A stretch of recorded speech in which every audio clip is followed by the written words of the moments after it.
Hi there. Hello, hello, everyone. Welcome to Chatting with Doug. That guy. Yes, very good, Doug. You know where you are. So wonderful. Okay, great. Just that few seconds alone is going to be a Nostalgia Critic Yep. creepypasta or something. Who knows? 100%, 100%. Anyway, hello everyone. Welcome. I see we have the questions flooding in over here on YouTube and Twitch. You're on a level 4 hype train. So we are going to get to some of the rules so that we can get to the questions as soon as possible, all right? All right, first and foremost here, we give priority to the bit messages and super chats since that is some real world money spent. Towards the end of stream, sometimes we have time for highlighted questions over on Twitch or regular chat questions over on YouTube, but please save those for the end of stream. If you do them right now, we won't be able to scroll up and see them.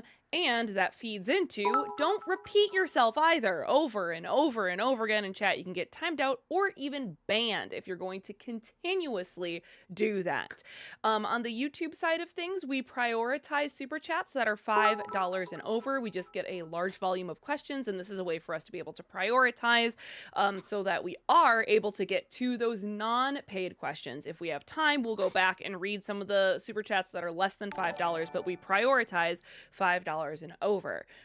Also on the YouTube side of things, if your super chat unpins from the top, don't worry. We do have a list and it is very rare that it actually gets missed. Just have some patience. Sometimes we can get up to over an hour behind on questions. Have patience. We will get to it. Please watch the length of your questions. The longer it is, the faster we have to read it, the more likely it is that we're going to lose the point, and we do not have time to go back and repeat it. Along those same lines, if you absolutely must break up your question or comment into multiple parts, please keep it to 3 absolute maximum. Again, the same kind of thing happens where we can't figure out how part 12 relates to part 6 and what you're trying to say. It's just so much easier for us to keep track of everything if you keep it to 3 concise posts, whatever, at the absolute maximum. Okay. No spoilers, please. Not everyone has a chance to see the latest and greatest. And I will say, because I did have to have this discussion with someone on a different stream, I hate to be that person, but I do think spoilers for Wicked the Musical count. Like, not everyone has seen it, so don't go talking that's about true. That's true. like Yeah. part two is coming out soon, and not everyone has seen it. So, like, just don't be that person who spoils Wicked Part 2 for people, okay? Don't do No, I know that. people who are seeing those movies and they don't know anything that happens like in the musical or the play or anything like that. Or the I haven't read the book. So yeah. No, I think that's fair before it comes out. Yeah. But no spoilers in general, okay? I feel like I'm missing something, but also Nah, I think we got it. we got it. I do. Yeah. No swearing to me. Yeah, no swearing to Doug. No swearing to Doug. All right, cool. Then let's get started here. Oh, Sean, thank you for the $10 super chat, but please, this is another one that I pinned to the top of the chat on YouTube. No super chats before the standby screen. This is the first time that you've done it, so I'll read it this time, but please, we just don't want that line of questions to start all as early as 5:30, okay? Yeah. Doug, I wanted to be the first to say thank you for bringing back Top 11. Next to Was That Real? It's my favorite non-review show you produce. Hope to see more in the future. That's wonderful to hear. You won't. I'm so sorry. I wanted to try it because I've mentioned before I'm giving myself a little bit more time to edit with the craft fatigue and everything. And I thought, well, now that I have more time, maybe the top 11s won't be as tricky. Because it used to be I hated editing them and seeing, like, I got one down. Now there's only 10 more to go. I got another one down. Now there's 9 more to go. It always seemed like such a huge amount. So it's like, well, okay, maybe one day it's 5 and the next day it's 5, or 6. Won't be that bad. And it was still really rough. It was still really, really rough. So I guess I don't want to say they're never being done again, but it's unlikely. If this is the last one, it's not a bad one to do. But yeah, we'll have to see. Alexander, thank you for the 500 bits. Fantastic video today. It's so great to have Top 11 back again. Can we please have a hint for next week's Nostalgiaween? It's not a top 11. It is a review that people have wanted me to do for a while, and a lot of our reviewers have gotten to it before. I'm really, really behind on it. But some part of me finally just said, why aren't I talking about it? I got things to say about this. So, and it is a hold on. It is a 25-year-old movie. There you go. Nate, thank you for the $5 super chat. Hey, Doug, which Ray Fiennes performance slash role do you like more, Red Dragon or Prince of Egypt? They're so similar. Probably Prince of Egypt, though I do really like Red Dragon quite a bit. Prince of Egypt's just a little bit more epic and grand in scale, and I don't know. Sometimes it's I feel like if you need to play someone crazy, sometimes it's a little easier to do because you can kind of do whatever you want. Oh, he's crazy, whatever. But to play someone like in position of power and to command this authority, but they're also very vulnerable and very delicate, so like all of that, that's a little bit more tricky. I feel like I thought he played that very convincingly in Prince of Egypt. So I'll say that. But they're both wonderful performances. Crunch Along, thank you for the $5 super chat. I just realized Doug is a Batman fan who married a Robin, and Heather is a Star Wars fan who married a Lucas. Funny how life turns out for some. Yeah, that's true. Never thought about right? that. That's fun. I never thought about that before. Yeah, kind of neat. Dragon's Toy, thank you for that 66-month subscription over on Twitch. Welcome back. Appreciate that. 66 months, baby. Doug, I know reviews need to be able to get the clicks, but please, for your own fun, watch the 2006 New Zealand movie Black Sheep. It's just an absolute splat-stick good time. Can't tell Heather to watch it. Too gory. I don't even think I've heard of it. New Zealand Black Sheep. There it is. All right, I'll try to check it out. Yeah, never even heard of it. All right, let's try give it a look. Nick, thank you for the $10 super chat. Hey, Doug, were you planning on seeing the new Tron movie coming out tomorrow? Follow-up question, what's your opinion on the Tron franchise in general? Yeah, I'm gonna see it tomorrow. I don't know. I might be one of the few people that's actually kind of excited for it. I thought it looked really neat. I like them fine. I think I like the innovation behind the previous two more than the movies themselves, but I do like the first one a lot more than the second one. But they're both fine. They both have their pros and cons and their corniness to them and everything. So yeah, I don't know. The idea of that world entering our world, I think, is kind of cool. And I like combining the two styles with the original and then sort of the newer version. I don't know. I thought it kind of looked like fun. I'm like a lot of people, I'm not the biggest Jared Leto fan, but at the same time, at just the bits I saw in the trailer, he looked fine. So I don't know. You'll see. I'll get a full report soon. Truth, Hope, Love, thank you for the $5 super chat. As an advocate of comedy, thoughts on the Riyadh Comedy Festival in Saudi Arabia? I don't know. There's so much I say there's so much I don't know about. It's like I do know the details of it and everything, and it's like, yeah, on the one hand, like branching out and bringing comedy to a place that usually, let's be honest, doesn't have it, sounds like a good thing. But on the other hand, I think all the stuff on the other hand, so I guess I lean a little bit more towards that, kind of the collar tugging and everything, but I do get some of the ideas of like, okay, baby steps, let's start branching out a little bit. And some people are saying, wasn't that a good thing? Yeah, but there's kind of a big but there. So I don't know. I guess I lean a little bit more towards that. Like I see the issues with it, but I guess I'm not 100% because I have heard some of the arguments on the other side, like, hey, just starting, putting that seed in there. Let's start giving it water. Let's see if we can change some stuff. Cool, but let's see how far that goes. You know what I mean? The Disney Nerd, thank you for the $5 super chat. Good evening, Doug Sin's Treehouse of Heather. How are you horrifying people doing? Horrifyingly well, thank you. Eclipse Ninja, thank you for the 500 bits. Hey Doug, I'm making a comic book with what I call inspiration cameos, where I name locations and places in the story based off people that inspired me most work in film. I want to see how many you can guess the references. Um, Isahara City, Tim's Burn It Chicken, Steven's Muffins, hint black curly haired guy, Don's Blues Jazz Club, and Doug's Dog Walkers. Also, come to Peoria sometime. Have you been to Peoria? I think I mean, not for like a convention or anything, but I've been there before. I enjoyed it. And yeah, I think most of those I got. So yeah, nicely done. Dave's Dragon, thank you for the $5 super chat. Hey Doug, hey Heather, I enjoyed meeting you guys back in September. Hope to meet you again real soon. It was a pleasure to meet you, Dave. Yeah, it was great to see you. Yeah. Truth, Hope, Love, thank you for the $5 super chat. Sora 2 AI stuff is crazy. Dang! You hoping you don't get something like, I don't know, you playing patty cake with Logan Paul?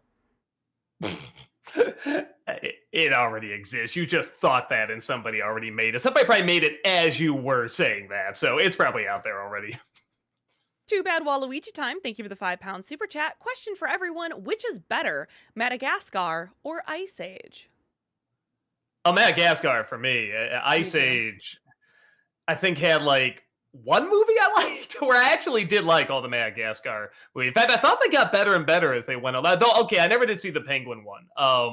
But the other three I liked quite a bit. The Wizard of What, thank you for the $5 super chat. Hey there, Doug. Are you in the mood to watch some crud? Look up The Prodigy 2009. It's so bad, it's good. Perfect for an NC, maybe. Boy, that sounds familiar. Prodigy 2009. Got with another one. Let's see. Okay, no, this does not ring a bell at all. This looks like a what is it, like Asylum's Kung Fu Panda or something like that.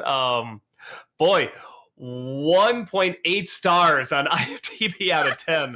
1.8, that's wild. It yeah, it looks pretty bad. I'll see. Might give it a look at some point. I know a guy. Thank you for the 20-month membership over on YouTube. Welcome back. Appreciate that. Thank you. Doug, after watching the new Superman again, I have no clue what you're talking about with Lex. I only counted 3 to 4 scenes of him really raising his voice and thought it was really properly built up. I guess I'm not talking about necessarily screaming all the time, but he's always at where I feel like Lex most of the time should be at like a 2. He's very calm. He's very collected. This Lex is always at like an 8. Like he's always ready to crack, just just always ready to go bonkers, and that's not fun to me. That's my personal take. If it was like an earlier version of Lex or a Lex we haven't seen that much of, maybe, but I feel like we see this kind of Lex in reality already. We see this kind of villain all the time in comic book movies. I think he's so much like the Guardians 3 villain, which I also didn't care for, that, I don't know, he just didn't do it for me. And I really want to see cold, quiet, calculating Lex on the big screen. And I feel bad we haven't gotten that yet, but he's giving it his all. I mean, it's hard for me to say it's a bad performance because he's giving exactly what the director wants. And again, a lot of people like him. But yeah, it's just not my thing. Levi, thank you for the 9-month membership over on YouTube. Welcome back. Appreciate that. Thank you. Looks like top 11s are back on the menu, boys. Suggestion, top 11 Clone Wars arcs.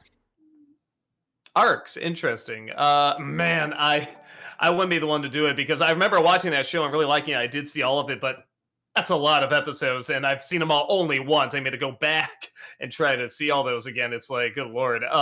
And on top of that, I don't know how many more top 11s I'm gonna do because this one really did wipe me out quite a bit. Movie Mike, thank you for the 500 bits. The first song of Has Been Hotel has been released. It's called Has Been Guarantee. Have you heard it? It's really good. It has me excited for the rest of the songs. No, I'll wait for the show to come out to see it. Also, part of it is I just don't think I'd have time. Actually, something I am listening to, somewhat in the same vein, is you'll like this, Heather. I've been listening to that Epic the Musical. Oh, heck yeah! Yeah, when I go on a walk, I put it on, and yeah, it is pretty good. It's great stuff. James, thank you for the $20 super chat. The reason Thank for the you. John Wayne hell joke is he was one of the biggest bigots in Hollywood. Just watch his Oh. Playboy interview. Him being shot in the back by Bruce Dern in The Cowboys is one of my favorite actor deaths in a film. Huh. Okay. I remember I thought I heard something like years later about him. And maybe it was along those lines, but it wasn't something that I guess wasn't common, or I thought wasn't common knowledge back then. So yeah, I guess maybe that would explain. I guess I picked the right one when I said, "Oh, not a Conqueror fan," huh? Alexander, thank you for the 500 bits. How would you rank Jack Black's performances in Shark Tale, Minecraft, Borderlands, and The Mandalorian? Gosh, I forgot he was in The Mandalorian. Oh, oh man, nothing but the best of this Jack Black buffet, huh? Man, just what would the worst be? Probably Borderlands. He was really insufferable there. And what are the other ones? Minecraft. Shark Tale, Minecraft, and Mandalorian. Uh, Mandalorian. Uh, Minecraft and Shark Tale. At least Shark Tale, there's a little bit of a character there. Nate, thank you for the $5 super chat. Hearing you mention prior you like horror movies that do something different. What's your take on the horror movie Escape Room? I don't wait. Did I see that one? Let me double check. Uh, es- Escape Room horror film. Uh, I don't think I saw it. I heard people say it was all right until it got to the end where it got really ridiculous. My wife saw it and kind of said the same thing. Maybe I should watch it. It didn't interest me that much. I guess it's kind of a fun idea, but I don't know. Maybe I'll try to check it out. JL, thank you for the 500 bits. And Bambi, what did you think of the ending scene with the fire? Oh, it's great. The best scene is actually the scene just before that when the hunters are coming, and that one scene that's like something right out of like a thriller or a horror film or something like that, where the bird's like, "We gotta fly, we gotta fly." No, don't do it. They'll kill you. I can't take it anymore. Like flies, and you just hear bang, and the body fall. I mean, it's just like, good God. That's the scene actually I remember more than the fire. For the visuals, I do remember the fire very much. The colors and everything are very well done, and I like him and his father growing closer together. But it's very much on the father's terms. You know what I mean? There's not really much of like the son changing the father. It's very much coming of age and the father, like following in the father's footsteps. Which most movies wouldn't do, and maybe they would do it more back then, but it's definitely something. And I'm not even saying it's bad. It's good to have the son change the father change the son, everything. But it is just interesting that this is about growing up, and it's very much okay following the majestic father, the king of the forest, and everything. And it's interesting seeing that angle where you don't see the flip, because nowadays I think we do see the child have a big impact on the parent, which again is not bad. It's a good thing to a point though where it's just like, yeah, it's interesting not seeing that happen, and they still work off each other and they work well off each other. So yeah, no, it's well done. It's a very, very good movie. Kevin Lane, thank you for the $10 super chat. Last week, you were so concerned about the spelling that you forgot about my question. First, the Salem witch trials, then the Red Scare, then the Satanic Panic. What's next? Oh, that was a legit question. Oh, I don't know what's next. I just straight up don't know. Trust me, in this day and age, I really don't know. Truth, Hope, Love, thank you for the $10 super chat. If you review live action Mario, you gonna mention the Mario thing? Because you keep making it sound like it's the fault of the movie when that's actually one of the few canon things that it got right. Yeah, what? Walter was telling me, I gotta go back and remember what it was. So, oh man, what was it that I'm blanking out now. There was something I was talking to Walter about. And he's like, no, that was it. That they are not father and son. That was the thing. I think I thought they were trying to make it look like they're brothers and father and son somehow. That wasn't it. They are actually brothers. So that was something I got wrong. In terms of like the name, though, I mean, man, even if that's canon, you got to change that. I mean, just for a film like that, I don't know. I At that point I never heard it, but I don't know. It's kind of like all these other things that were like in the instruction book, but don't really make it into anything else. I'd have to look at. I will do more research on it. I will do that whenever I get around to that. Sean, thank you for the $5 super chat. Have either of you or Brad seen one battle after another? I'm surprised Brad hasn't done a review of it yet. I Yeah, I'm haven't. surprised too. He probably got busy over the weekend. Again, he is a father, but no, I haven't seen it yet. I did hear somebody say it's good on the big screen, so maybe I should see it there. I am curious to see. I like that guy's work, but again, I was probably going to stream it. But I don't know. Maybe it's worth seeing on the big screen. Crunchlong, thank you for the $5 super chat. When you do get to this year's Stephen King review, can we expect to see a certain Dennis Hopper meme, or is that joke officially retired? Yes, Mr. Smartass. I literally just edited that in there, so I'm like, well, I gotta reward him for that after I literally just edited it in. Jamie, thank you for the $5 super chat. What are your thoughts on Kirby Air Riders having a course called Dog Water or Doug Water? Sorry, Doug Water. Doug Water. DOUG water or DUG water? DOUG is what they say. I was not aware of that. I don't know. Probably a coincidence, but still a little funny. Truth, Hope, Love, thank you for the $10 super chat. You hear about how Leguizamo was disappointed that no Latin actor was cast in a major role in the new Mario movie. Sorry, but not sure we should be taking casting advice from the star of The Pest. Kind of a good point. I mean, I will say this: of all the movies where you could get away with it, where you have like Seth Rogen as Donkey Kong and like Chris Pratt as Mario, it's like that is something where it's like, yeah, you could easily put a Latino actor. I don't know. I doubt they were thinking about it. I think they were just looking for, okay, what name we got on the list? They're kind of names. Let's go for that. Let's go for that. I don't think they looked at one and said, oh, Latino. Let's not use that. That's my guess. I don't think they were going for that. But yeah, I could be wrong. I don't know. Sean, thank you for the $5 super chat. Thoughts on Midnight Cowboy? Horrible confession. I have not seen it. I know it's a classic. It's another one of those where I know so many scenes from it where I feel like I've seen it already, but I really should sit down and watch the whole thing. Midnight Cowboy, and then isn't Urban Cowboy another one too? Or no, that might be a movie. Oh, I don't know. That's what on Urban Cowboy. Yep, that's another movie I haven't seen, the John Travolta one. So I'm terrible seeing movies with the name Cowboy in it. Apologies for that. Alexander, thank you for the 500 bits. Have you watched one battle after another yet? And if so, what are your thoughts?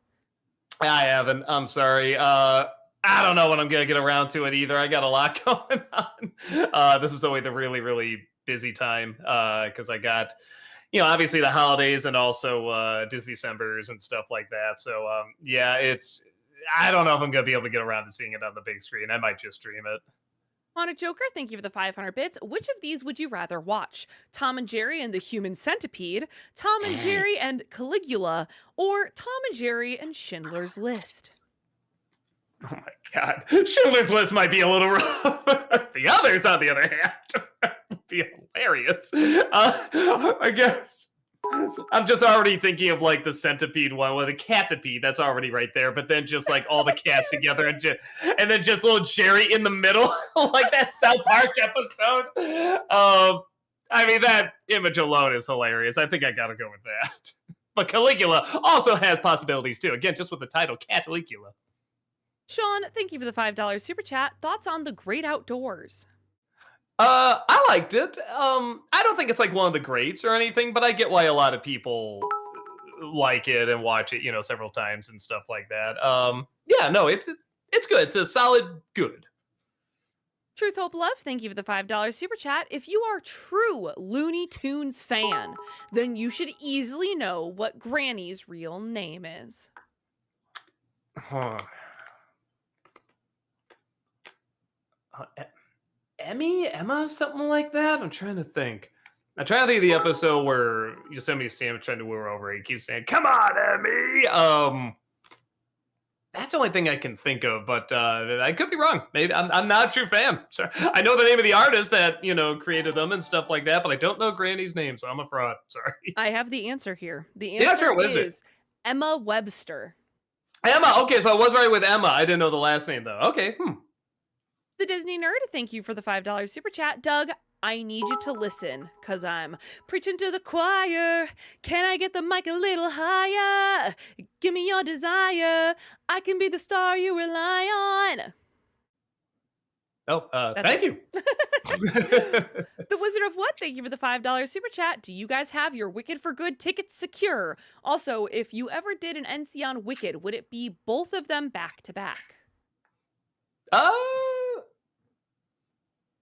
I guess I could do either. If I did again, I don't really do the clipless ones anymore. Oh, wait, so are they talking about clipless or are they talking about just like a regular review? I think they just mean regular review. Oh, regular review. I think I'd have to do them separately because they're very long movies. I tried doing two of them together, like with the short circuit movies, and that was the first time where I'm like, okay, I gotta split these apart unless I'm doing just all the movies in one video, like I don't know, all the Shrek movies or something where I really condense it down.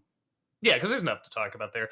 And no, I'm waiting to see because I did get invited to a Universal movie a couple weeks ago, so I am seeing if I'm invited to Universal ones now. So I gotta see if I get an early screening. Man, wouldn't that be great? But if not, yeah, I'll get a ticket whenever I get it. I usually see shows like during the day when a lot of people are still at work and school and stuff like that because they've released them earlier and earlier. So for me, it's not like I have to get the advance tickets, to get a seat and everything. It's like, no, when I go, there's usually like 10 people there.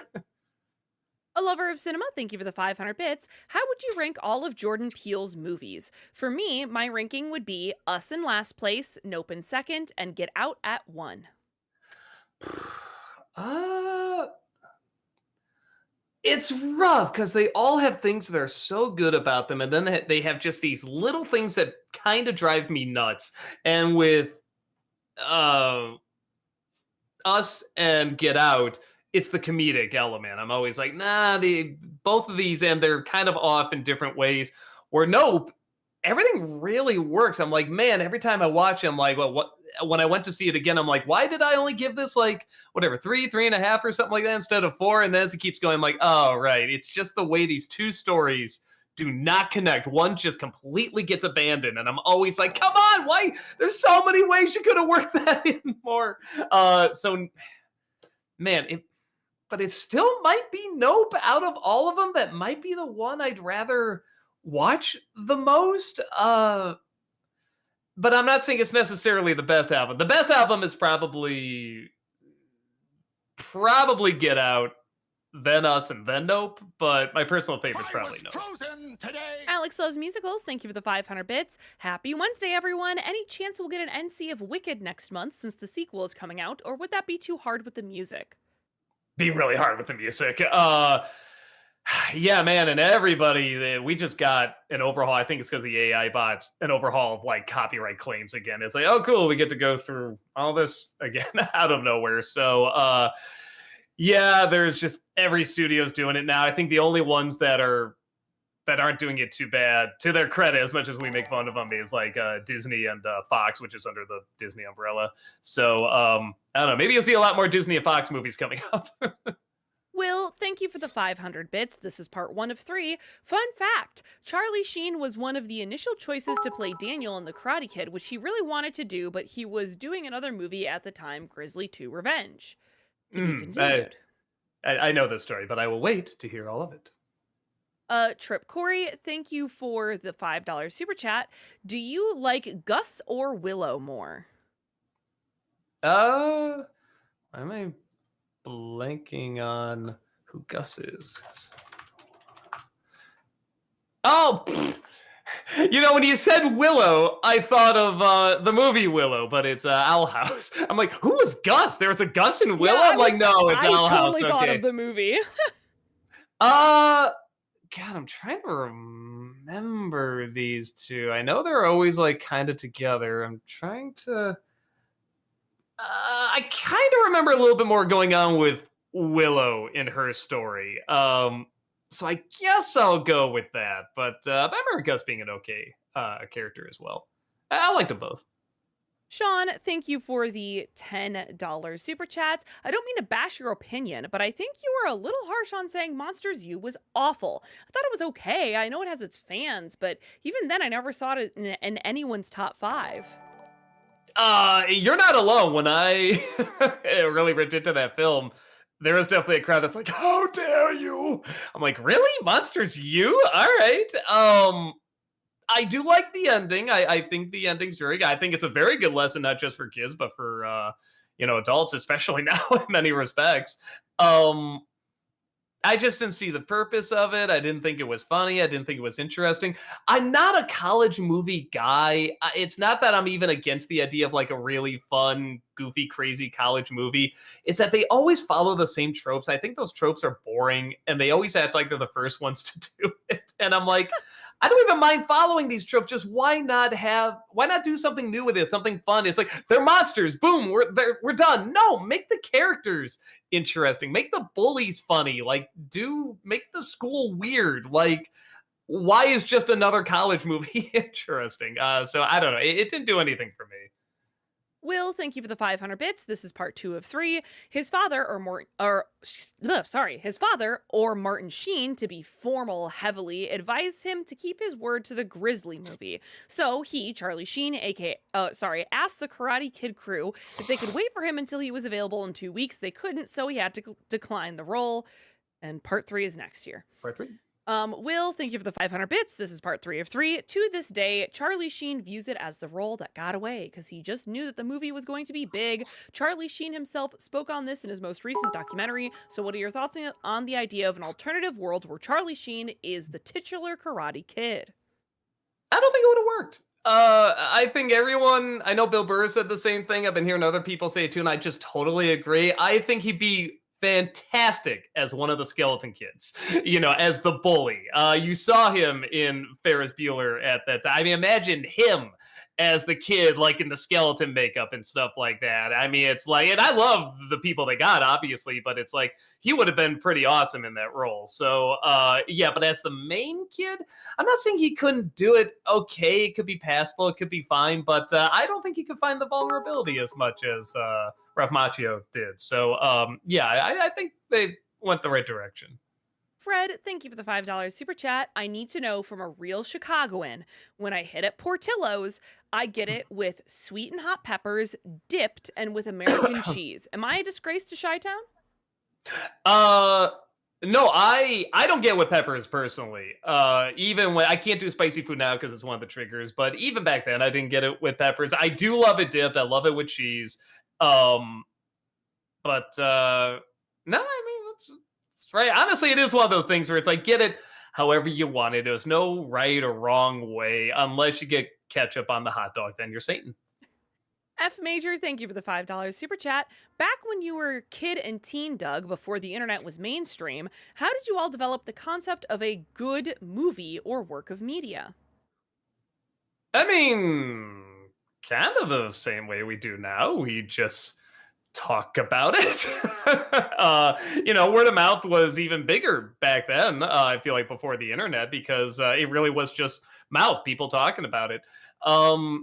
So yeah, I don't know. It's just like anything else, I guess. Yeah. I mean, there's definitely stuff where people would read reviews. I think Rotten Tomatoes is kind of the big difference there, where now you can really see what a lot of the major critics think about something, and then what the people think of it. But even the people, it's like, well, how many of the average Joes are on Rotten Tomatoes and IMDb and stuff like that? Like, I use it a lot because it's the closest thing we have, but I have no idea if that's like a true ranking of like what the average person thinks. So, yeah, just back then you went by local critics, or again, if you had like Siskel and Ebert, that was probably like the biggest critics you had back then. But there were others too. Yeah, well, and also critical thinking skills and concepts of critical analysis existed Mm. far before the internet did. Like No, I made people them. I created them. people were theater critics in like hundreds of years ago, Well, like well, even being taught in like film schools and theater right, schools and stuff right. like that, So yeah, no, it's definitely there's always been art colleges. There's always been Mhm. people, talk about. There's always been people that go went out and bought copies of something, So something like It's a Wonderful Life didn't do well at the box office and critically was okay, but obviously people just kept going out and watching it or watching on NBC and stuff like that. So yeah, no, all that things, at some point there's some way to measure it. Movie Mike, thank you for the 500 bits. And Has Been Hotel, what do you think of Charlie? I like how she can be super cheerful, bubbly, and hopeful without being annoying. Yeah, no, and those are some of the I mean, for me, those are some of the most fun characters. And even if a character does come across as a little annoying, there's a way to do it where it's a fun kind of annoying where you enjoy watching them, like John Candy and Planes, Trains, and Automobiles. I definitely wouldn't say Charlie's annoying. I don't think she's meant to be annoying, but she's certainly meant to not fit in necessarily. And I think they handle that pretty well. That's the perfect person not to fit in hell. You know what Yeah. I mean? So, no, I think they handle her pretty well. Trip, thank you for the $5 super chat. Just wondering, why are Dark Toons too time consuming? Old versus news, I understand, but Dark Toons can't take too long. It's more, especially now with the chronic fatigue. It is much trickier to form thoughts, and I do try to look up information on them, on who some of the artists are and everything, and look up some of the history. Some I don't need to look up much because I already know a lot about it, but there's more that goes into it than you think. Let me put it this way: if it looks like, oh, I'm doing all of that in just one go, just one breath, one talk. The only time I ever did that, I think, was the one with James Rolfe because we were live then. And even then, we would watch it and then say when to pause. I have something to say, pause. I'm at this point, blah, blah, blah. Okay, go. So it does take time to do. Not just in terms of research, but even just forming your thoughts and saying it in a way that's entertaining and has a good pace to it, and then editing it as well takes some time. So no, I mean it's not like the longest video or anything, but it took a fair amount of time. Larry Lester, thank you for that 2 month subscription over on Twitch. Welcome back. Thank Appreciate you. that. Samantha, thank you for the $5 super chat. Hey, Doug, did you know that the Silent Hill franchise was heavily influenced by the Stephen King novels? The Mist inspired the fog in the games. Oh, interesting. Okay. Which is funny because the mist was inspired by the fog in the story of the fog, so that's kind of funny. The Disney Nerd, thank you for the $5 super chat. Heather, I'm curious, where are you in Tangled the series? I'm watching it as well. I just started season 3 today. I have not put a lot of time towards watching Tangled recently. They're still at the Shell place. The last episode I watched, they got turned into babies and they had to try to make them not babies anymore. But no, I got distracted because there's new episodes of Only Murders in the Building and The Great British Bake Off. So I got distracted.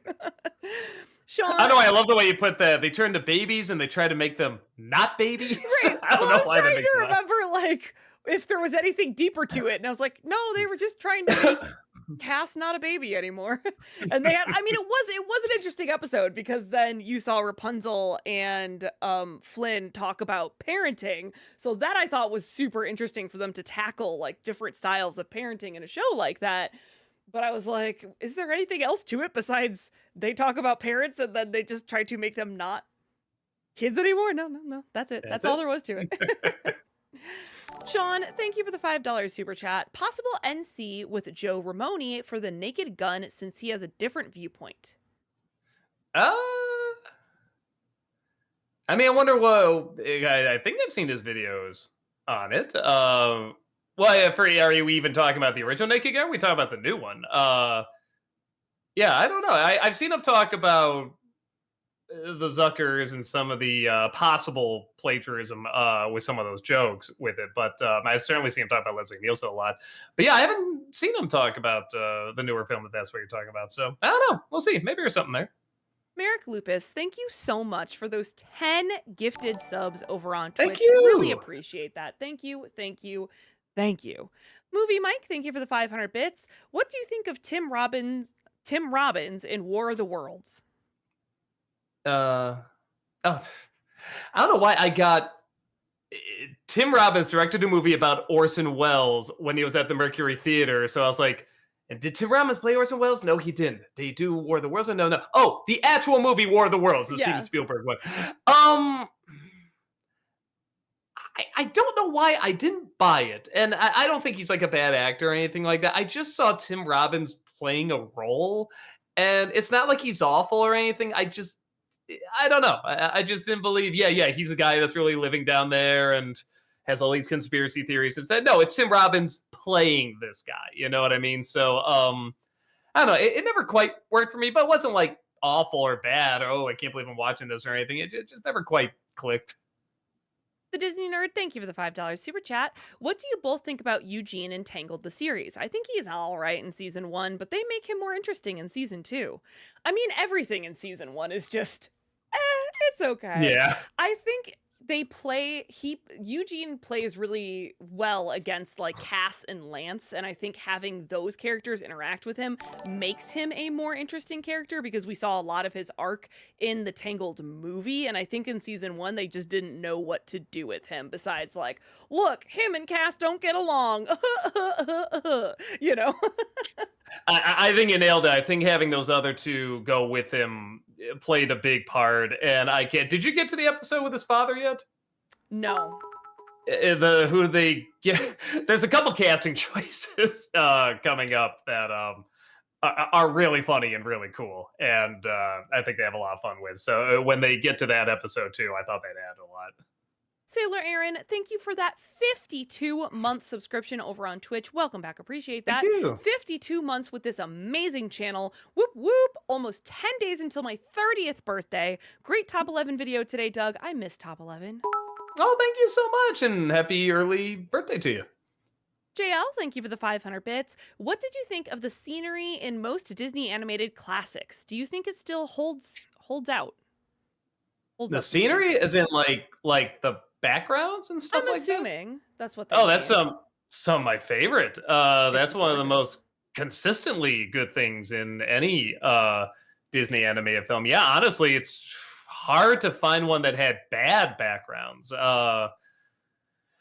Yeah, that might be the one thing where it's like it'd be really. I mean, I guess maybe when you go into some of the CG ones, I'm sure a lot of them are very simple. You know, like Chicken Little or something like that. But you know, now a lot of them look pretty good. But yeah, man, in terms of like the hand drawn ones, I don't know. Just top of my head, I can't even think of any that have like bad backgrounds. So yeah, no, it's one of my favorite things about watching them. Shouting Joker, thank you for the 500 bits. Have you ever watched an Adam Sandler comedy called That's My Boy? It's basically like every other comedy he has done, except this one goes all the way with how raunchy it is, and it's hilarious. All right. No, I remember seeing the trailers for it. I remember in the trailers there weren't two scenes that got a little chuckle out of me. But I never heard if it was. I mean, obviously, it's one of those is going to get ripped apart by critics. But with his films, it's always kind of like a flip of the coin about whether or not it's going to legit be pretty funny if I'm going to like it. So I don't know. I guess I never heard anything from people like my friends or anything saying it was either good or bad. Thank you for the $5 super chat. Critic, how do you feel about the entirety of the Creepshow franchise, including Tales from the Dark Side and the current TV series? Tales from the Dark Side Creep Show? I don't think it is. Tales from the Dark Side. It keeps having the ones I had in there before. So Eugene from Tangled, Tales from the Dark Side. That is not what I was looking for. All right, so there's Tales from the Dark Side Creep Show. Hold on. Did you know Tales from the Crypt inspired the creation of Crypt? Yeah, I'm not seeing any connection here with Tales from the Dark Side. But with that said, I like both the movie and the show, Tales from the Dark Side. And Creep Show I still really like. I did see the series. A lot of the series is really good. Some of them aren't that great, but most of them are really, really good. I don't think I saw... I know there's a third one, and maybe there's a fourth one. I don't think I've seen either of those two. I did see the second one, though. The second one's still good. It's just not as good as the first, but it is still legit good movie. Joel B, thank you for the 500 bits. Have you seen the 1981 film Possession? Yeah. Oh, it's bad. Man, you want the beginning of those really lame. Like before the movies, like those really bad parodies, there was those films. I think they're directed like Pat Proft, maybe something like that. Maybe he only directed one or two. I don't know, but he had a big part in those. They had a part in like some of the Naked Gun movies too, and everything. But he just did not get. Actually, wait. Let me make sure I'm thinking of the right one. Hold on. Possession. 1981. Was that it? Yes, correct. It's like Tales from the Dark Side, Possession, 1981. No, that's not it. Oh, no, it's not. I was thinking of Repossessed, the Leslie Nielsen movie. Because I was thinking, so wait a minute, 1981, that was before like the Naked Gun movies and everything. So, no, this I have never seen. No, I have never heard of this at all. I will try to check it out. Sorry for that. You're probably like, what the hell is he talking about? Movie Mike, thank you for the 500 bits. In War of the Worlds, what do you think of the scene where the invasion begins? Well, I thought it was good. I thought a lot of the stuff with the ships was pretty intimidating, especially on the big screen. I thought it was. I don't know. I felt the size of it. I'm not going to say they're as scary as like the dinosaurs from Jurassic Park, but it was kind of a similar feeling where it's like, man, just it's been a long time since I've been like intimidated, like kind of scared of just a giant monster. They don't usually scare me, but yeah, those things I think actually did the job pretty well. Chelsea, thank you for the $8 super chat. The first review I ever watched of yours was Master of Disguise. Used to watch it with my dad. Do you have a bad movie that was special to your family? Uh, Boy, a bad movie special to the family. There's definitely ones that like me and Rob will watch that we love how bad they are. But in terms of like, oh, maybe one we like to talk about quite a bit. We were just so kind of blown away by how terrible it was Lost in Space, because we all thought it looked cool, it looked kind of neat. Come on, it's got to be something here. And we just like the first few minutes, all of us looked at each other like, uh-oh, like we all know this is terrible, right? And we just started making fun of it the more it went on because there was like nobody in the theater. And we all kind of remember when we would just bring up like a bad movie. Man, wasn't that like impressively bad? We would all bring that up and kind of agree that was one. The Wizard of What? Thank you for the $5 super chat. If you want to watch an Anastasia movie that is actually insulting to history, look up Anastasia Once Upon a Time movie. Rasputin goes to Disneyland. And see? What? Anastasia. What was it? Once Upon a Time? Once Upon a Time movie. Once Upon a Time movie. What? What? 2020. I thought this was gonna be like one of those little straight to video like animated thing, but no, this is like a live action like kids movie or something. This does look awful.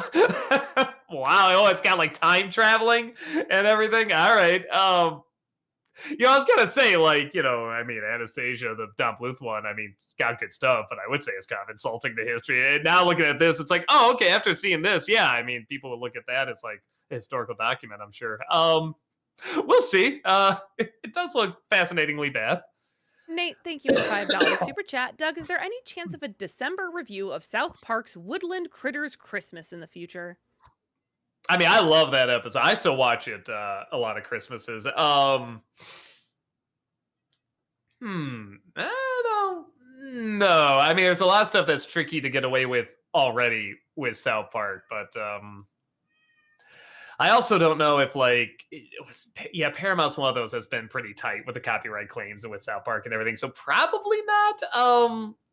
There are some things I guess I could say about it, but it'd be a short episode if I did. Nick, thank you for the $6 super chat. Have you seen that new War of the Roses remake by Jay Roach? And if so, what do you think? No, I heard it's all right. Whenever I saw the trailer, I was like, okay, well, they flip a few things around. Okay, that's good. It's a different style, which I like. But just wasn't jumping out at me. I don't know. I might stream. I'm a little curious about it because I do really like the story quite a bit. But I just love the Danny DeVito one so much. I feel like I'm going to be comparing it to that constantly. But I do like they're not just doing the exact same thing. It is a different style. They are changing some stuff up. And I don't know. I'll probably see it at some point. Me and also both the chats heard a cat meow. Who is it? Is it Chaplin? Is it Oh, Buster? it's Chap. I think he wants in. Hold on. I thought probably heard. We had to know. I just heard her. I'm like, he just ran towards. I opened the door. He must have gone done something else, and then I was like, Chaplin, he was just running like. All right, you coming up here? Come on. Come on, Chaplin. We want to see you. Come on, buddy. No, he's got to go under the desk. He's got to think, oh, yeah, you ran all the way up here. Are you going to come up here? I just don't know. Yeah, there you are. Yeah, really thinking over there. There he is. Thanks for asking, chat. Movie Mike, thank you for part of me was thinking, like, do they hear that? I thought that was pretty faint. And as you said that, I'm like, all right, I should let that. Movie Mike, thank you for the 500 bits. How would you rank these original Nicktoons? Rugrats, Ren and Stimpy, Rocko's Modern Life, and Real Monsters. For obvious reasons, I didn't include Doug. How would I rank them? Was that the question? I mean, Ren and Stimpy's, those are my boys. And then what are the other ones? Rugrats, Real Monsters, and Rocko's Modern Life. Probably Rocko's Modern Life, then Real Monsters, then Rugrats. Okay. Brick Cartoonist, thank you for the $5 super chat. Hi, Doug. Any chance at some point you might review the 2 Casper semi-sequels, Casper: A Spirited Beginning and Casper Meets Wendy? I've thought about it. The only reason I haven't is because I know I'd have to somehow bring back the little Casper cartoon. And A, I don't think I could do the voice anymore. And I would have B, to do it. yeah. And B, that was very good. And B, the drawings too. I'm just like, oh, I'd have to bring somebody else in to do that, I think. And again, I've had to slow down my work because of the chronic fatigue and everything. And it's just like, I don't know how long that would take, man. Because if I was to do just a little bit amount, like people would be let down by it, and I don't know. I just don't know. Sean, thank you for the 500 bits. I've always been meaning to ask you two, what was the first anime you saw that had you instantly hooked? For me, as a kid, I had 2 that had me hooked, Star Blazers and Battle of the Planets. Dan Larson's YouTube channel did videos on both if you need a refresher on them. I think, you could always say stuff like Wiz and Transformers technically in anime, isn't Speed Racer in anime. It's like, yeah, sure. But in terms of like, really getting into the style, like especially like, ooh, this can be for grown-ups. I do remember they started advertising it on TV, like, animation for adult, and Akira was one of those that they were really, really pushing and showing. I was kind of like, huh. But the first one I saw where I was just like, I'd always see this style, and I'm like, what is this style? And it actually was Battle Angel Alita. Which there's only 2 episodes of. It's not very long, but I was just immediately sucked into this world and this character and the designs. And it's not even like, it's one of those where there's not a ton of emotion except in the action, but I was still like so sucked in and interested in it. And I kind of kept going after that. So yeah, and again, I'm not gonna say it's like a masterpiece or anything like that, but I remember just immediately being like, what is this? This fascinates me. I want to know more about this world, the style, is everything. And then that got me into like Akira, and I just kept going after that. Though I guess, did I know? Yeah, no, I was gonna say, did I see Kiki before that? I'm like, no, I saw it afterwards. So yeah. Sailor Moon, I think, was the first one that drew me in, where I was like, what is anime? This is different. This is cool. This is almost like Pokemon. Like, what is this? So I feel like Sailor Moon was my first one. And then Gundam Wing was what drew me into like taking anime more seriously, and mechs. I love mechs. Nate, thank you for the $5 super chat. Doug, there's a mission in GTA Vice City where you have to protect Phil Collins from assassination while he performs a concert. Oh, that's hilarious. I totally just let him go. No, I'm kidding. I don't hate Phil Collins. I just don't like him in Tarzan. But no, that's actually really, really funny. That's a cool plot. JL, thank you for the 500 bits. I really want to recommend Smallville. I feel that a lot of what is done in the new Superman movie is done better here. I believe you. I love to see it. There's just too many other things to watch. I know there's a lot of episodes as well. So I like to. You're not the first one to say that. It'll be a hot minute before I do. Wyvern Creator, thank you for the $5 super chat. I did see that you were saying that you were having a problem with typing a message. I copied it over here. Give me a second to bring it up. Um, I highly recommend Gurren Lagann for an anime-themed NC. Don't I mean heard of it? I don't think. It's Try. very good. Okay. It's Is it a good recent stuff. one or? Mm, I mean, my gut was to say yes, but I think it's been a little while now. Okay. All right. Try to check it out. Yeah, it's really good. Joel B, thank you for the 500 bits. Knowing that you're a fan of the Madagascar series, what did you think of the character Moto Moto? I gotta look at it. It's been a long time since I've seen those movies. Moto,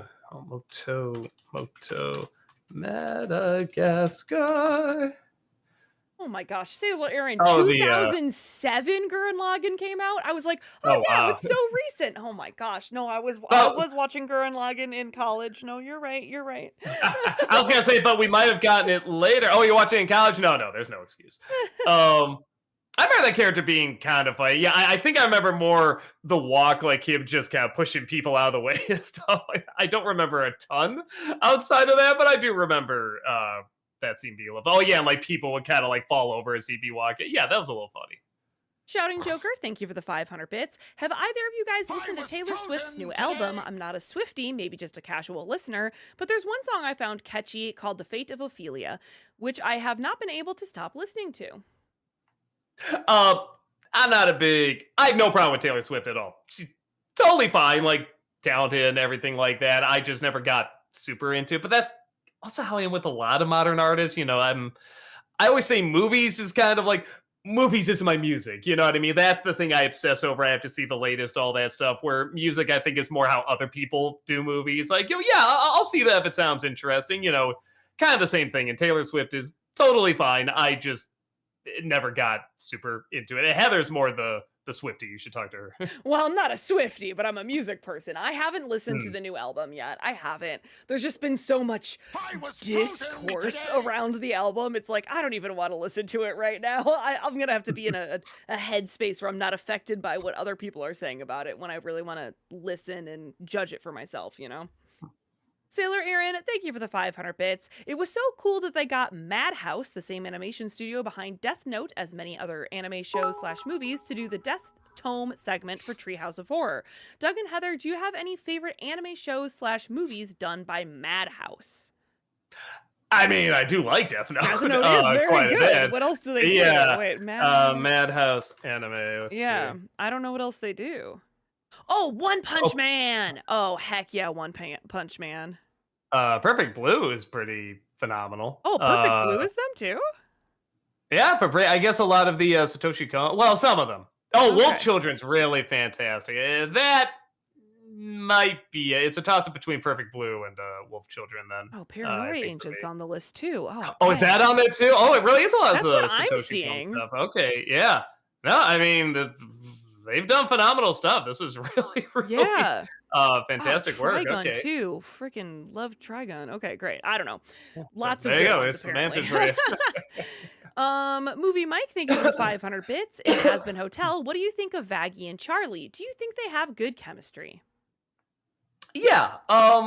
It's funny because, and I know it's not intentional, and I don't even know they would have seen the show, but they do remind me quite a bit of Harley and Ivy from the Harley Quinn show.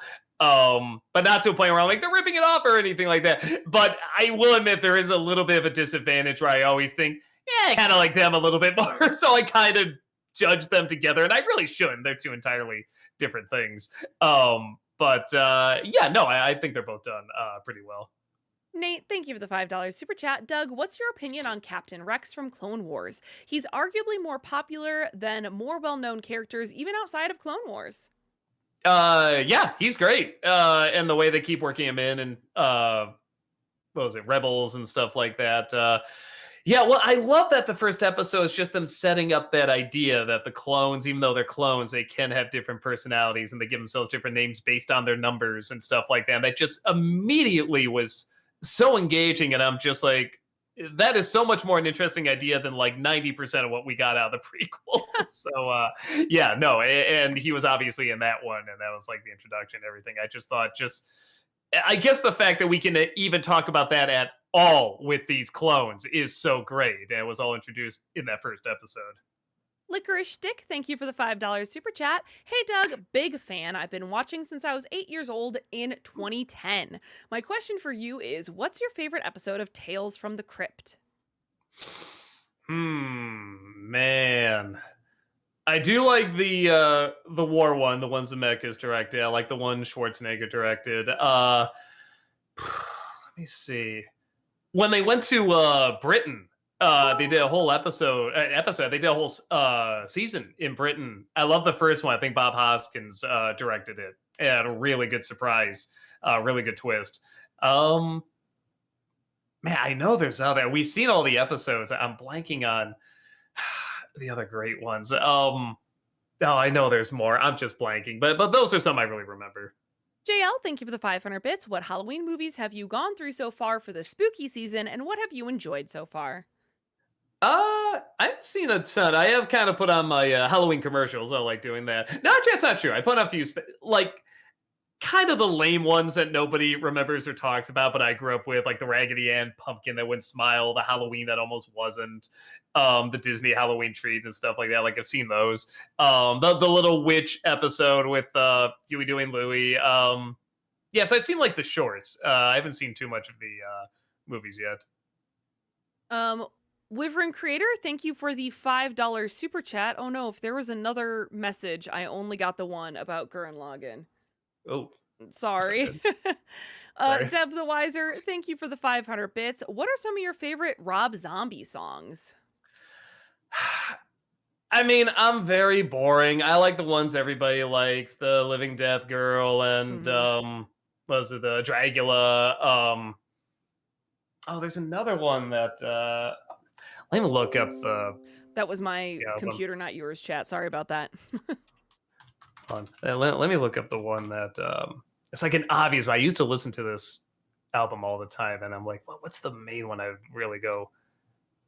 Oh, I do like Super Bees quite a bit. That's not the one though. What's the other? Where's the track list?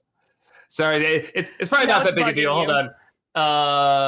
on. When Doug needs to know, he must know, chat. Where it's in the beginning of the end.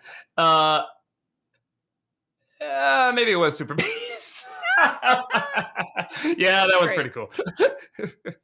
Dahlia, thank you for the $5 super chat. What scene from any Disney movie and TV show did you think was far too intense and extreme for a Disney production? Let me see. It's funny because the scene happens so fast I forget it's in there. And actually, I think the movie's a little bit more tame, but then I keep forgetting. Oh yeah, there is that scene in something Wicked This Way Comes. I think is what it's called. Like I said, a lot of people say, "Oh, I was so scared of that movie," and I'm watching it, as a teen. I'm like, "This isn't that bad. This isn't blah blah blah." But I forget there is a scene where the main character is this little boy just sees a vision where his head's just chopped off, and it's like bloody, and it's like whoa, and it's like so quick. I guess they're kind of like, "Oh well, it's fast. We can just put a PG on there." But I was kind of like, "Good lord." That is still a scene I look back on. I just go, "Wow, yeah." I mean, you didn't really need that scene. I mean, again, I kind of give it credit for, being gutsy and everything. It's in our 80s kids movie, but I was just like, yikes.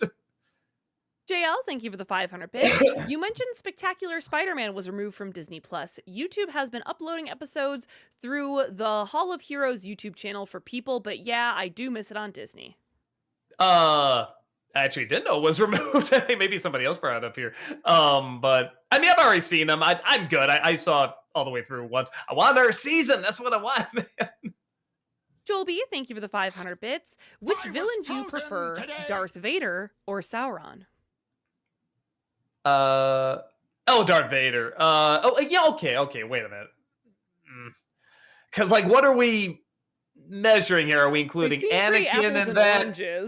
well, and on top of that, with Sauron, are we talking about before he became Sauron? Or are we talking about his origin story as well? How much are we including in this? If we're just going by character in general, what leaves a bigger impact and stuff like that? Probably Darth Vader. But if you're going by the origin, I'd probably say Sauron is better. Joel B, thank you for the 500 bits. What do you prefer, the best of Simpsons The best of Simpsons Treehouse of Horror or the Family Guy Star Wars parodies? A Treehouse of Horror, though I do like those parodies quite a bit. Dev the Wiser, thank you for the 500 bits. Have you seen Clash of the Titans 2010? And if so, what are your thoughts? No, I just heard it wasn't that good, so I never checked it out. And but everybody wants me to see it, and everyone I know is just like, yeah, it's just very meh, bleh. But for some reason, everybody wants me to talk about it, so I don't know. Maybe because the original was so cool and so awesome. But it did well, and I guess people do remember it, so maybe I should check it out. Movie Mike, thank you for the 500 bits. What's your favorite moment between Mr. Miyagi and Daniel? Uh, I really like in the second one. I think the second one's very underrated. Was it his father dies, I think, or something like that? And Daniel now has to kind of be like the parent to him, and he's trying to give him these really kind words. It's such a good shot where Daniel's talking to him. I think he's talking about his memories of his dad and stuff like that. And Pat Morita is just like not looking at me. He's just looking straight. And he is just trying not to cry. Like he is shaking. He is trying so hard not to cry. And it is just a really, really good moment. There's a lot of great moments between the two of them. But yeah, that's one that really, really sticks out. JL, thank you for the 500 bits. Did you manage to go see the Casper 30th anniversary screening? I'm good. What up, JD? Thank you for the $5 super chat. Which movie has the most accurate depiction of mental illness? Forrest Gump, Rain Man, Radio, I Am Sam, Mercury Rising, or Simple Jack?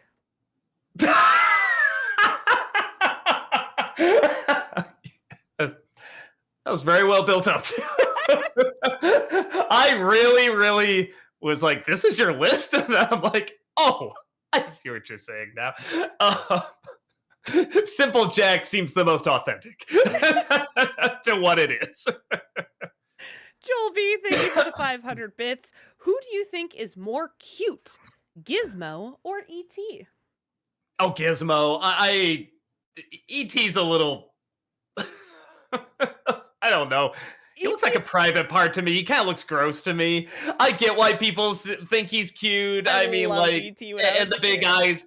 I get it. I get why he took over the world and everything. But oh, Gizmo, you need look at this little guy here. He needs to be furry and fluffy. He's got to be look at the big guy. You got to have the fur in there. Look at that. See, that's like a little Gizmo. Well, yeah, I don't know. Just E.T. looks like my finger. It's just weird.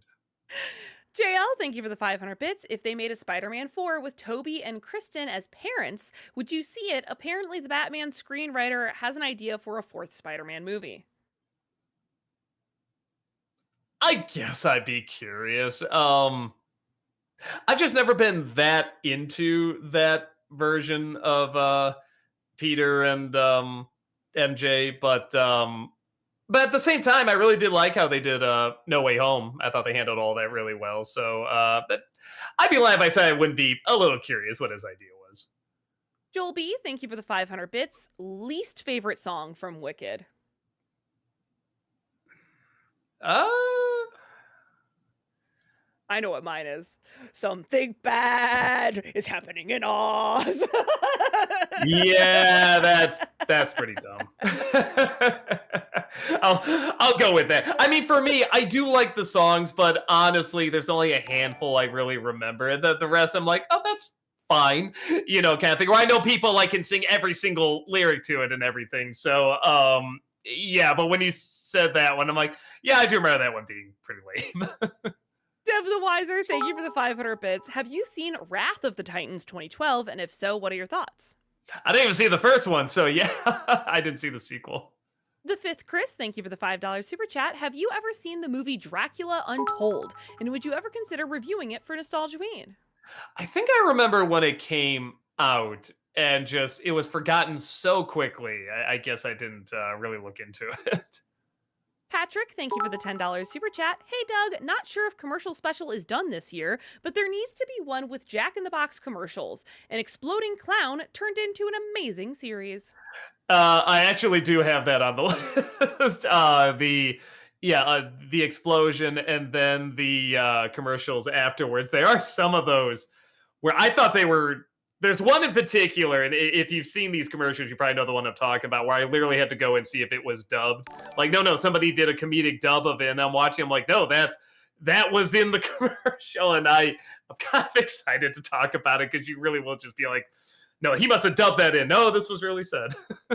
The Disney Nerd, thank you for the $5 super chat. This was fun. Let's run it back. Would you rather watch Tom and Jerry meet Clockwork Orange, Tom and Jerry meet Seven, or Tom and Jerry meet The Shining? I mean, it's either Clockwork Orange or The Shining. Oh, it's got to be the more preferred one. I'll go Clockwork Orange just to see what they would. Oh, do I want to see that? Yes, I do. I do. I gotta know what they would do. Movie Mike, thank you for the 500 bits. The milk bar. Come on, Tom at the milk bar. He's literally a cat. Sorry, good. Thank you for the 500 bits. Heather, what do you think of the Has Been Hotel Season 2 trailer? I thought it was really intriguing. I was like, okay, I'm not sure where they're going to take the story next, but wow, I thought it got me more excited than I already was for the next season. I'm very intrigued. I think especially what they're doing with Adam there. Like what's going on with Adam and Lute? Is Adam in Lute's head? Like what's going on with that? I'm very curious about that. Yeah, I agree. I'm excited for it. Nate, thank you for the $10 super chat. Doug, here's a sketch idea for next time you do a movie review. You, as Doug, versus the Nostalgia Critic, and all your alter egos trying to make a movie called Nostalgia Critic Movie. Maybe there's something there. Yeah, I'll see. I just saw it's technically not a movie, but man, it is. All I could just say is for Disney December, I saw Scary Movie 2 for the first time. That was one of the worst things I ever saw. I couldn't believe how awful it was. It has almost all the check boxes of a movie. There's like maybe 2 it doesn't meet, but it meets all the others. And oh, it was terrible. It was so hard to get through. JL, thank you for the 500 bits. Do you still think the Michael Keaton Jack Frost is a bad movie, or has your opinion changed? Oh, it's bad. But there are some things I like in it. I really like the way a lot of it looks. There's actually some very nice scenery in there. And I give credit, it's trying to have heart early on. Like it really takes a while before it gets to the snowman. And a part of me is like, I would honestly probably like this fine if he never turned into a snowman. Like there's stuff that doesn't work, but I'm like, I don't know, I'm following this more than the creepy Jim Henson monster. So yeah, it's still pretty bad, but there are things I like in it. Joel B, thank you for the 500 bits. I finally finished Better Call Saul, and yeah, you were right. It is incredible. Breaking Bad is probably a more exciting show, but the character drama in BCS is so strong. What do you think of the ending? I love the ending. I love the way it's shot, especially. And I guess I can't go too much into it. But where you're kind of there's a character leaving at the end, and you kind of say, well, are they leaving? You know what I mean? Or are they kind of in their own version of that? And in a sense, when you see where they turn out, it's like, oh, which one? I always hate asking this question, but which one really is blank? Is the ending, if that makes sense. I don't know. I'm probably just confusing it more, but I really, really enjoyed it. Brady, thank you for the $5 super chat. Has music notes around it, so I think it's supposed to be a song, and I just don't know what the melody is. I'm sorry. 23 days till Halloween, Halloween, Halloween. 23 days till Halloween, Silver Shamrock. It's from Halloween 3. 23 days till Halloween, Halloween, Halloween. 23 days till Halloween, Silver Shamrock. Gotcha. I have never seen that movie, but that's a common melody. Yeah. It's a melody before that. Yeah, London Bridge. There it is. Jolby, thank you for the 500 bits. Doug, I remember in your top 11 comedic influences, you mentioned that you liked Rowan Atkinson more for his work in Blackadder. I was wondering, are you not a fan of Mr. Bean?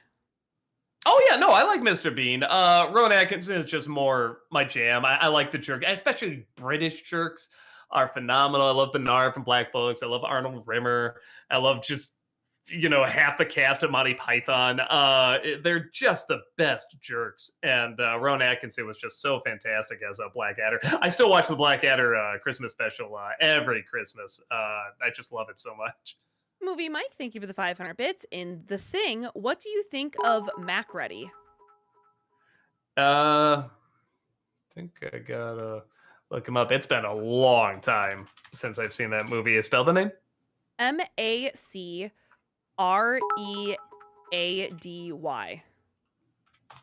The main character is what movie Mike is Oh, saying. Kurt Russell. He's great. You sympathize with him. You're very easily on his side, but he can also go overboard with stuff too. I mean, honestly, kind of like a typical Kurt Russell role in the best way. So yeah, no, I really enjoyed him. Barry, thank you for the £2 super chat. Christian, thank you for the $5 super chat.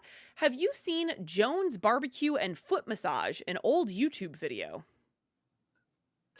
Boy, that sounds familiar. Was it Jones Barbecue And Foot Massage. and Foot Massage? Oh, it's McCready. Sorry. McCready. I'm looking, I'm like, I'm sure there's a different way to say it, but I don't. I can't. I don't think I've never seen The Thing. I'm sorry. So I saw Macready and I was like, all right. I think I've seen this a long time ago. And I remember liking it. Maybe it'd be good for the commercial special. We'll see. Might be a fun one to put on there. Hold on. Give me 1 second. Was taking care of something. Okay. Christian, thank you for the $5 super chat. What's your favorite YouTube poop video? I haven't seen like a ton of them. There's some that are like the length of a movie. Like somebody did like, I think like Robin Hood, like Disney's Robin Hood, just kind of as a long YouTube poop. And just for the sheer ambition that went into it, I was just like mind blown. Some of the Smash Brother YouTube poops are pretty inventive too, with how they get characters in there. The one that's coming to my head, because there's been a lot on me, the one with Battlefield Earth, I remember being pretty funny. With just starting off the review of like Mia Mati talking about like what the movie is and stuff like that. I remember that being really, really funny. Joel B, thank you for the 500 bits. Funniest Wallace and Gromit moment. For me, it has to be the final scene with Wallace and his girlfriend in a close shave. Never badmouth cheese in front of Wallace. A close second would have to be good grief, it's you. And that, I was gonna say, that might be it. I also do.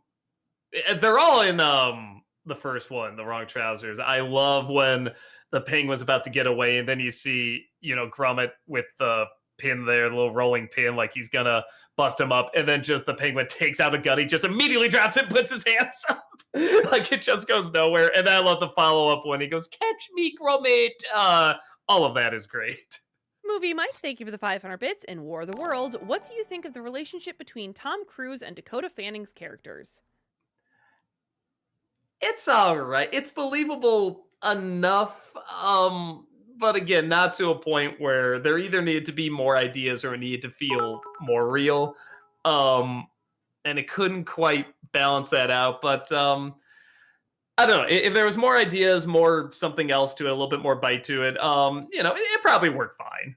Big Jack Films, thank you for the $10 super chat. Hey Doug, hope you're feeling better. Sad news, my Godzilla vs. Kong review with you and James got blocked. Gonna take a bit to get back on YouTube. How's copyright been for you lately? Terrible. Yeah, it's whew.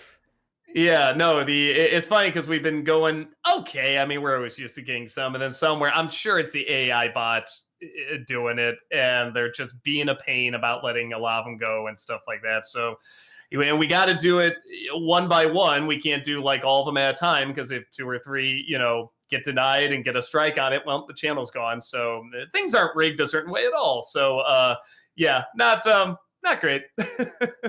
Movie Lover, thank you for the 500 bits. Which lead figure do you prefer, Optimus Prime or Goliath?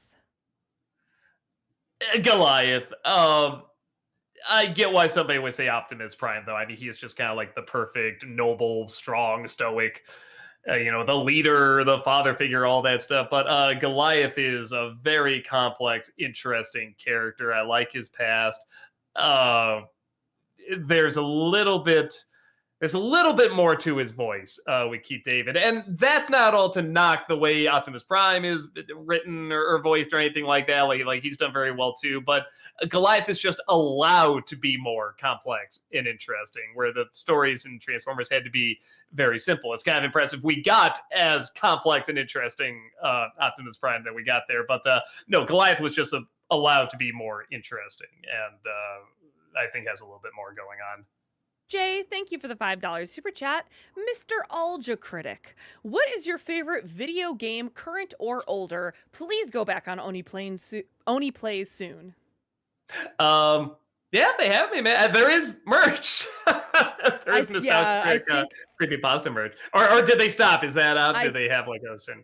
yeah, they had a Okay. cutoff, and I'm pretty sure the cutoff was passed. Okay. Well, there was merch. It was Um, awesome looking. yeah, there might be more. Interesting. Come on. Yeah. Yeah, in terms of favorite game, it's so funny. It's a ridiculous toss up between Marvel versus Capcom 2 and Popeye. I don't know why. I can play that forever. And same thing, Marvel versus Capcom 2. If I ever see any of those two games anywhere, I'm like, I gotta play it. I gotta play it at least one, bare minimum once, if not several times. So yeah, those are the two. JL, thank you for the 500 bits. Did you, Doug, ever see any of the old Transformers cartoons like Beast Wars and Transformers Armadas? I Ember Armada from high school day being on Cartoon Network. I only saw the original show, and even then, to be honest, I didn't see a ton of it. When it was on, I liked watching it, but I never knew what time it came on, so I wasn't somebody that like tuned in every episode or knew what the time was or everything. But I remember watching it. Thundercats was the same way. I liked watching the show. I never knew when it was on, but I loved getting into the intro and then loved watching whatever adventure it was, and then usually forgetting about it a couple days later. Nick, thank you for the $5 super chat. Any new fanscriptions in the works? uh Not at the moment, I don't think. Not at the moment. Yeah. But Walter's working on a new project that's going to be Yeah. released hopefully at the end of the month. So keep your eyes open for eyes Walter's peeled. secret project, because he put a lot of time, effort, and love into it. Yeah, definitely. And he might be doing more fan scripture after that. I don't know. I think he's gonna see how this goes and then sort of feel it out from there. James, thank you for the $20 super chat.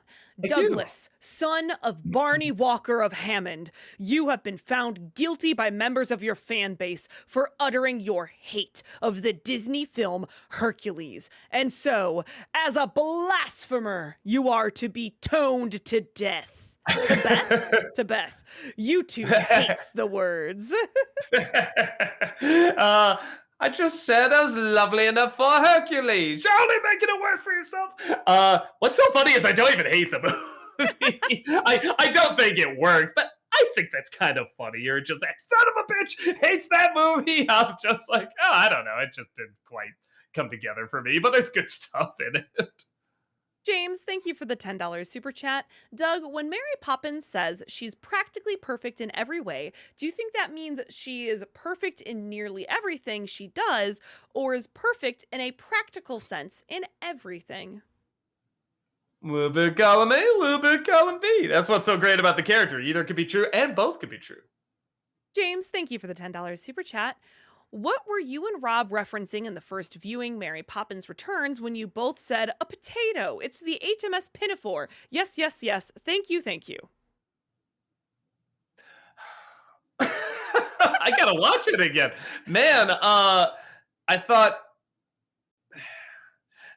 maybe like The Simpsons was Sideshow Bob seeing the HMS Pinafore. I'm like, no, it makes something with the sun. I gotta watch it again. Yeah, now I'm curious. I'll go back and check it out. JL, thank you for the 500 bits. In Sailor Moon, Heather, what do you think of Tuxedo Mask in the English dub that aired on Cartoon Network? I mean, listen, I had a crush on him when I was in middle school. And I feel like it would be hard for me to go back and look at that objectively. You know what I mean? That's always going to be it's always going to be fond in my heart, no matter what. So good performance, I suppose.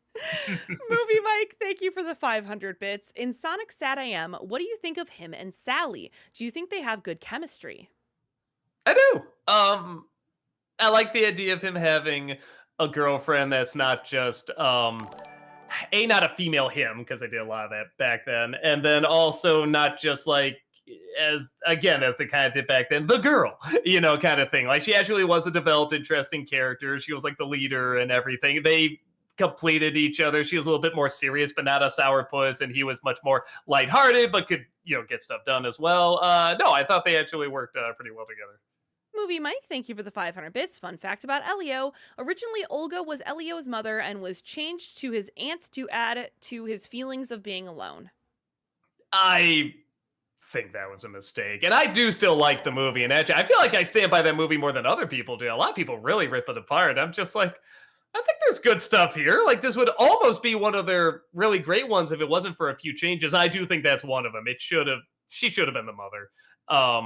It was very obvious that was meant to be the idea. I think you could have figured out something else to have him not fit in. I mean, there's so many things out there, and just the human experience is so unique, and there's so many things we connect on, but so many things we don't connect on. It's so easy to find stuff. It's just, do we really have to do the dead parent thing again? So yeah, I think that was a big turnoff for a lot of people. It's right at the beginning. It's such a horrible foot to start off on. So yeah, I don't think they should have done that change. Deshaun, thank you for the $10 super chat. Hey, Doug, there's a Simpsons YouTuber called The Simpsons Theory. Check out her channel and perhaps get in contact with her, and in 2 years collab the review The Simpsons movie too. Oh, there you go. Yeah, I've never heard of her. I'll try to check her out. James, thank you for the $10 super chat. Doug, Edward Scissorhands is coming to 4K this month, and in December, Criterion is having their first Tim Burton with his film Pee-wee coming to 4K. They didn't have one for Ed Wood? Really? That's interesting. That's surprising. That's really surprising. Like it's great that Pee-wee's on there, sure, but I mean, like Ed Wood, I just assumed there was a Criterion on. That is really shocking. There's not. I hope that's next. Kevin, thank you for the $5 super chat. Hey, Doug, what's your favorite cut of Apocalypse Now? I still gotta go with the original. The Redux is very interesting. Some things it helps, but I mean, I'll say this: the Redux. I'm glad they give more with Brando there, because that was one of my issues. Is once we get there, not only does it not make the most amount of sense or worthy of the build-up, but it's very quick. And I thought, all right, if at the very least they could give us a feeling like we're in a different realm and time moves differently and everything's just different from this is a different kind of hell than the hell we had before, and let us be there and really take this in. Redux did that more, so I guess I do like that aspect. If I could take the first half of the original and then the second half of Redux, that'd probably be the best version. Ryan, thank you for that 6-month membership over on YouTube. Welcome back. Appreciate that. Thank you. Sean, thank you for the $5 super chat. Rip Ron Dean. He was a Chicagoan actor who was in Breakfast Club, Dark Knight, and The Fugitive. Okay, hold on. Let me see. Ron Dean. Ron Dean. Oh, this guy. Yeah, okay. Oh, yeah, that's right. She was worth a lot of money. Oh, yeah, that's right. I do remember this dude. All right. No, that's a shame he passed. Honestly, he's already looking pretty old in The Fugitive, so it's kind of impressive he made as long as he did. Yeah, 87. That's not a bad age. Strider for Life, thank you for the 500 bits. Scenario: you are caught in the middle of a zombie apocalypse, and the main character of the last movie you saw is your only hope of survival. How lucky or screwed are you? I'm trying to think what's the last movie I saw. I saw a bunch of specials and shorts and stuff. I'm trying to think what's the last movie. Right? Okay, hold on. Now I got it, because I really do think it was just whatever. No, wait. No, I did for this for the upcoming review. I'm screwed, because the last movie I saw was Scary Movie 2. Amazing. Dang. But I will say, if it's Anna Faris, that'll at least probably lead to some laughs. The others are kind of a coin flip, but she'll get some laughs at least. Hyper Devil Fangirl Boner, thank you for the 500 bits. Are there any Simpsons Treehouse of Horror segments that you don't like? My personal least favorite is one where Homer is bitten by a spider, becomes 100% paralyzed, and has to learn to communicate with his family through farting. I wish I was joking about this, but sadly, I'm not. It did get to a point where I stopped caring. I stopped watching them. And that was the hardest thing where I'm just like, man, when even the Halloween specials aren't good anymore, this is really, really rough. But it took a while. I mean, I'm really trying to think of like what season that happened. Maybe somewhere in like the late 20s, something like that.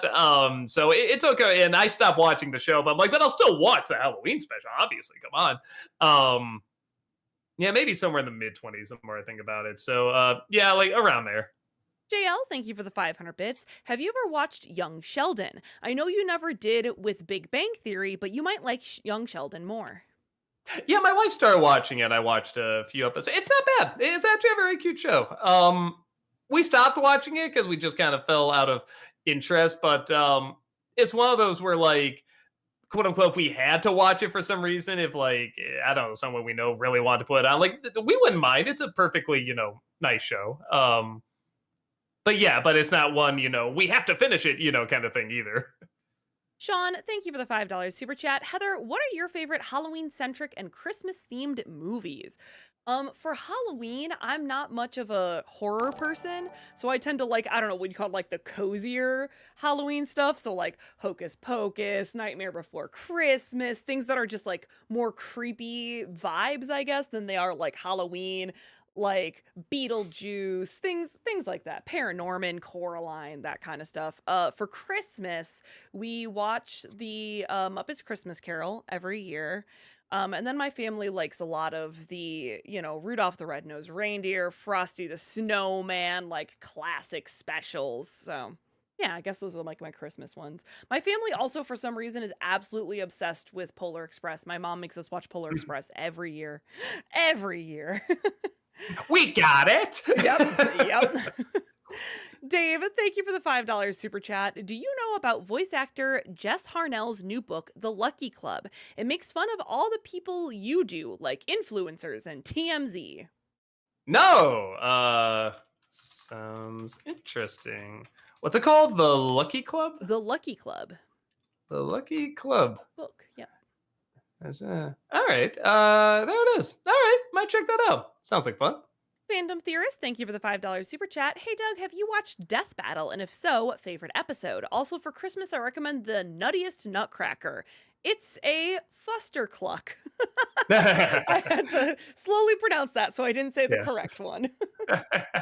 I've seen like a little bit. I remember liking it. I just haven't seen a ton of it. I should probably watch more. I know they put much more into the productions and stuff like that, but yeah, I've only seen one or two episodes. I remember them being neat, but yeah, I just haven't seen a ton.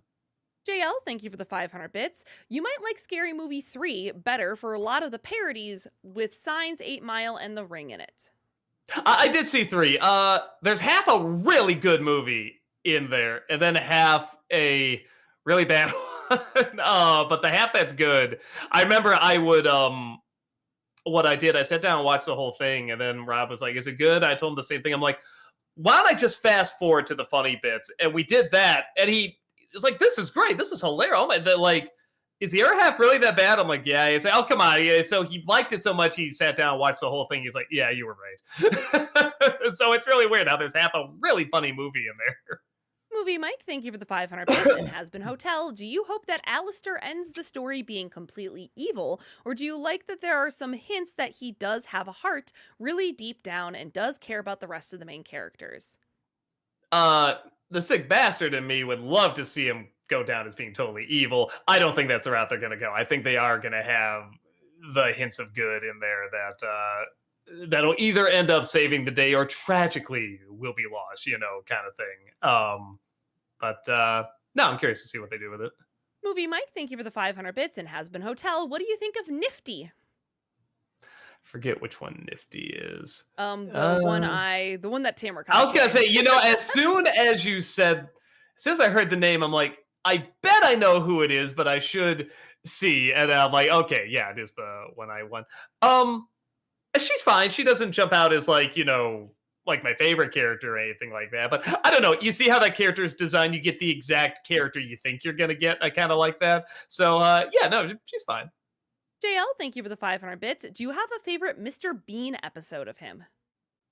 I mean, it's got to be the Christmas one. That's another one I watch every Christmas. It's not only very, very funny, but it's got really good Christmas atmosphere in it too. And yeah, we love it. But it probably just has the funniest bits in it. I mean, the turkey on the head. Come on. The ring bit is brilliant.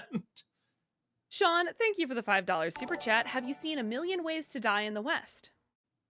No, I heard it's awful. The only scene I saw was the Back to the Future 3 bit, which, that was funny. And, I saw the trailer, but everyone was just like, I don't know. I thought it was going to be pretty funny, and it was just the worst. So I believe him. Heroic Scope, thank you for the $5 super chat. Heather, what's an anime you don't like, but everyone else seems to love? I'm about to get a little hate. I don't like Naruto. I don't understand the hype around Naruto. People like, when I was in high school, people were like, Naruto changed my life. And it's just the most generic shonen anime ever. I don't get Naruto. I tried. I don't get it. I'm sorry.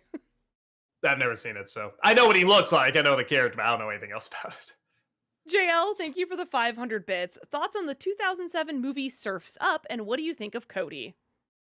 I've never seen Surf's Up, and weirdly, people said it's a good one. I think I have it on the list of possible movies to do at some point. But yeah, I've never seen it. Sean, thank you for the $5 super chat. Tom and Jerry in Nightmare on Elm Street, Tom and Jerry in Silence of the Lambs, or Tom and Jerry in Deliverance? Meow, boy, meow.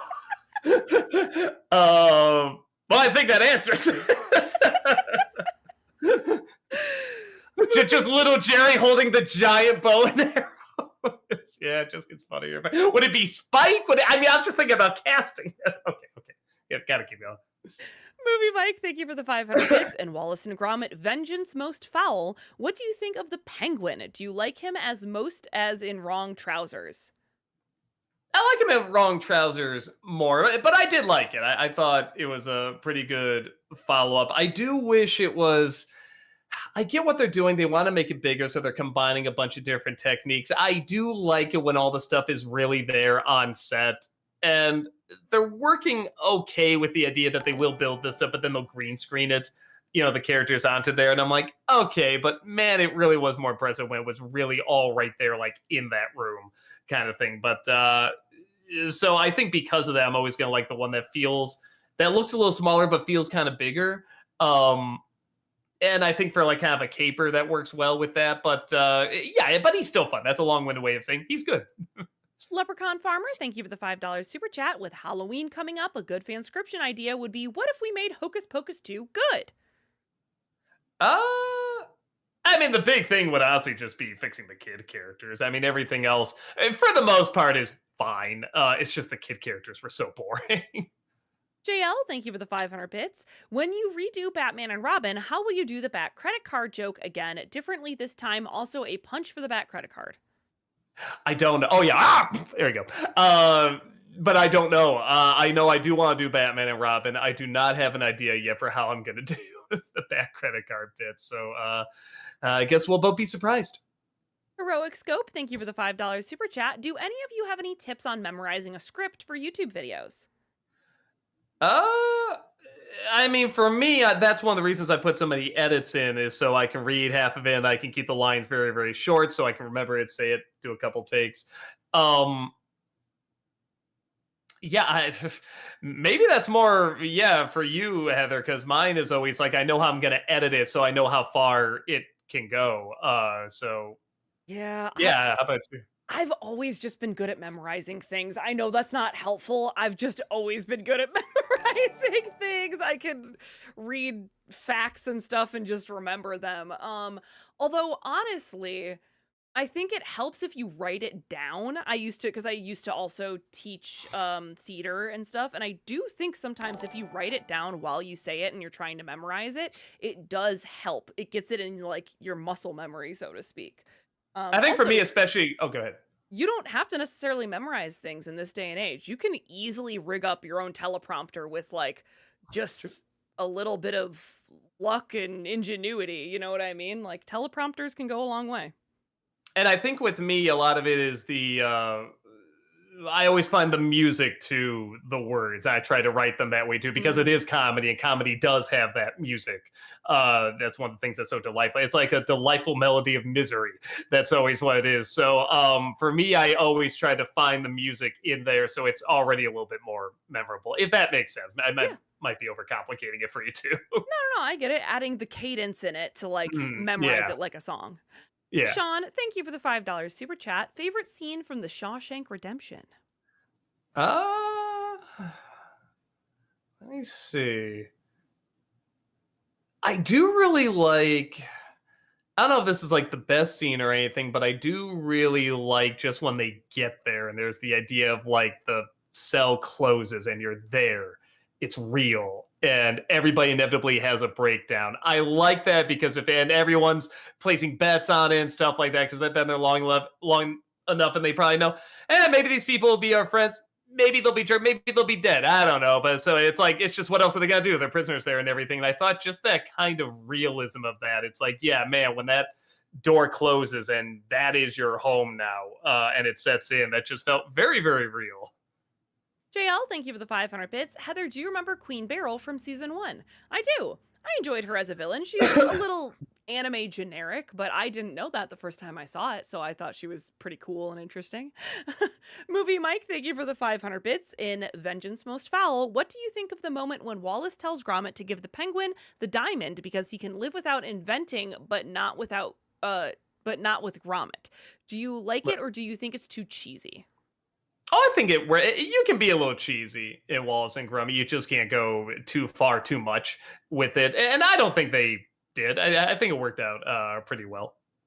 Dr. Gold Dry Bowser, thank you for becoming a member over on YouTube. Appreciate that. Thank you. JL, thank you for the 500 bits. Also, did you like when Tuxedo Mask turned evil in the first season? Spoilers. No. Yeah, I mean, again, I do feel like when I was younger, yes, that was like a, oh my gosh, shock. But now watching it again as someone who is older and more media literate, it's just like, yeah, okay, we're doing this trope. Okay, sure, fine. Nate, thank you for the $5 super chat. Doug, did you know that Matt Lanter, the lead in Disaster Movie, was actually the voice actor of Anakin Skywalker in Clone Wars? Yeah, I think I found that out later, or did I make a joke about it? I can't remember. I know either somebody brought it up to my attention before or after I made the review. So if there's no joke in there, I found out about after. Shawnee Boy, thank you for the $5 super chat. Let's remember it so we don't have to. Wait, huh? I'm confused as well. Good job. Fandom Theorist, thank you for the $5 super chat. Hello there, Doug. You said parents should show their kids media that scares them, but what would you say is too far or too scary to show kids? I mean, the truth is, as much as I say that every kid is going to have their different tolerance, and maybe you can have a little bit of control over that, but you can't always. I think just between the two, people usually have a lean whether or not to kind of protect their kids more from that stuff or expose them a little bit more to it. I just lean a little bit more towards exposed, but I've known kids that are absolute fraidy cats about a ton of things than kids that could handle, stuff that I couldn't handle when I was a kid. So I think it's just going to vary kid by kid. It's just more of like a lean I have. And also I think a lot of times it does lead to more interesting storytelling too. The Disney Nerd, thank you for the $5 super chat. Would you rather watch Tom and Jerry meet Eyes Wide Shut, Tom and Jerry meet The Dark Knight, or Tom and Jerry meet Django Unchained?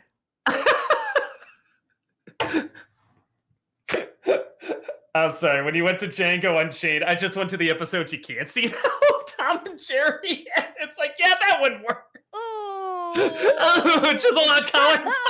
Oh no! Oh man, yeah. So I guess not that, but Eyes Wide Shut would be pretty funny because, like during the the mass ball scene, like they can't talk anyway, and they have the masks on. So, I don't know. Or if they do talk, it's like all like kind of the jazz voices that they have instead of like, I don't know.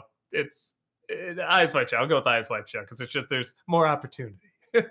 What up, JD? Thank you for the $5 super chat. Let's get real for a second here, though. Tom and Jerry in The Matrix sounds like absolute cinema. I mean, Tom would handle his dialogue better than Keanu Reeves, so I agree. Nate, thank you for the $5 super chat. I like the Tom and Jerry ideas, so here's mine. Tom and Jerry in Freddy Got Fingered, 8 Crazy Nights, or Signs? I